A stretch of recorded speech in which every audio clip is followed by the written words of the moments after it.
Hello student, अध्याय 1 परिचय का आज का हमारा टॉपिक है उत्पादन संभावना वक्र की विशेषताएं। उत्पादन संभावना वक्र की दो विशेषताएं होती है। नंबर 1, उत्पादन संभावना वक्र का ढलान नीचे की ओर होता है। उत्पादन संभावना वक्र का ढलान ऊपर से नीचे की ओर होता है और ये बाएं से दाएं होता है। इसका कारण ये होता है कि उपलब्ध संसाधनों के अधिक उपयोग की स्थिति में दोनों वस्तुओं के उत्पादन को एक साथ नहीं बढ़ाया जा सकता। जैसे कि मान लीजिए ये उत्पादन संभावना वक्र है। अगर मुझे दोनों संसाधनों को बढ़ाना है, मैं चाहती हूँ कि मुझे x, ये उत्पादन संभावना वक्र है और ये यहाँ x वस्तु और ये y वस्तु है। अब मुझे x वस्तु को भी यहाँ से लेकर यहाँ बढ़ाना है, x1 करना है और y वस्तु को भी y1 करना है, तो मुझे एक नया उत्पादन संभावना वक्र प्राप्त होगा। लेकिन मैं ऐसा नहीं कर सकती। ये तभी होगा जब उत्पादन में साधनों की तकनीक अनुकूल हो, शेष तकनीक हो। लेकिन ऐसा नहीं हो सकता क्योंकि उत्पादन संभावना वक्र में हम x वस्तु को तभी बढ़ा सकते हैं जब y वस्तु का त्याग होगा और y वस्तु को तब बढ़ा सकते हैं तो x वस्तु का त्याग होगा। तो दोनों वस्तुओं को एक साथ नहीं बढ़ाया जा सकता। इसलिए हम कहते हैं कि उत्पादन संभावना जो वक्र है उसका ढलान नीचे की ओर होता है। सेकेंड है, उत्पादन संभावना वक्र मूल बिंदु की ओर नतोदर होता है।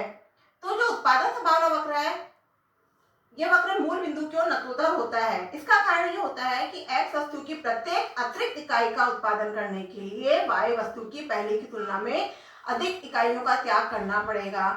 x वस्तु की प्रत्येक अतिरिक्त इकाई का उत्पादन करने की अवसर लागत y वस्तु के उत्पादन में होने वाली हानि के रूप में बढ़ने की प्रवृत्ति प्रकट करती है। और अन्य शब्दों में हम कह सकते हैं कि उत्पादन बढ़ती अवसर लागत के नियम के आधार पर होगा।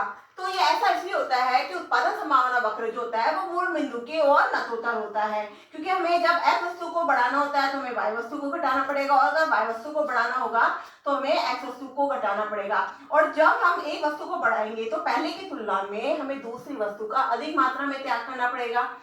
तो अधिक मात्रा में त्याग इसलिए होता है क्योंकि ये इस कारण से होता है क्योंकि हमारी जो सीमांत अवसर लागत है वह पहले की तुलना में घटती जाती है। तो ये हमने देखा कि उत्पादन संभावना वक्र की जो विशेषताएं होती है कि एक तो इसका ढलान नीचे की ओर होता है और एक जो उत्पादन संभावना वक्र होता है वो मूल बिंदु की ओर नतोदर होता है। इसके बाद हमारा अगला टॉपिक है उत्पादन संभावना वक्र और अवसर लागत। अवसर लागत से अभिप्राय है किसी उत्पादन के दूसरे सर्वश्रेष्ठ वैकल्पिक प्रयोग में मूल्य से। मान लीजिए कि दो वस्तुएं हैं, x वस्तु और y वस्तु। अगर हमें x वस्तु में उत्पादन बढ़ाना है तो हमें y वस्तु का उत्पादन घटाना पड़ेगा और x वस्तु का घटाना y का बढ़ाना है तो x वस्तु का घटाना पड़ेगा।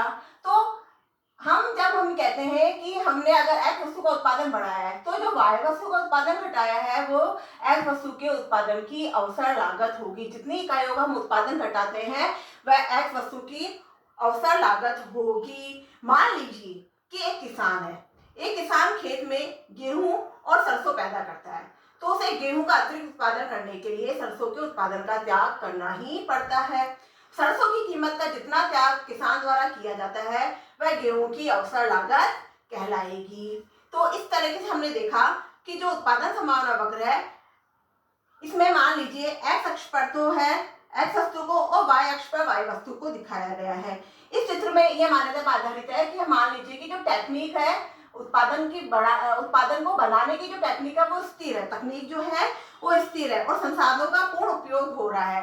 तो x वस्तु पे मान लीजिए कि x वस्तु पे 2000 उत्पाद का मूल्य है और y वस्तु पे है 3000 उत्पाद का मूल्य। अगर हम सभी संसाधनों को x वस्तु पे लगा दें तो हमें 2000 उत्पाद का मूल्य मिलेगा और सभी संसाधनों को y वस्तु पे लगा दिया जाएगा तो हमें 3000 उत्पाद का मूल्य मिलेगा।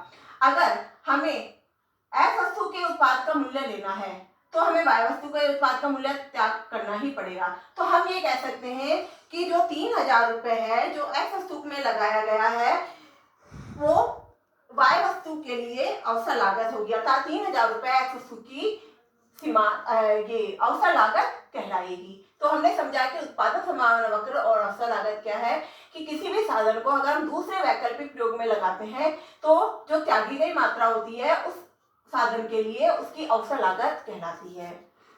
ओके।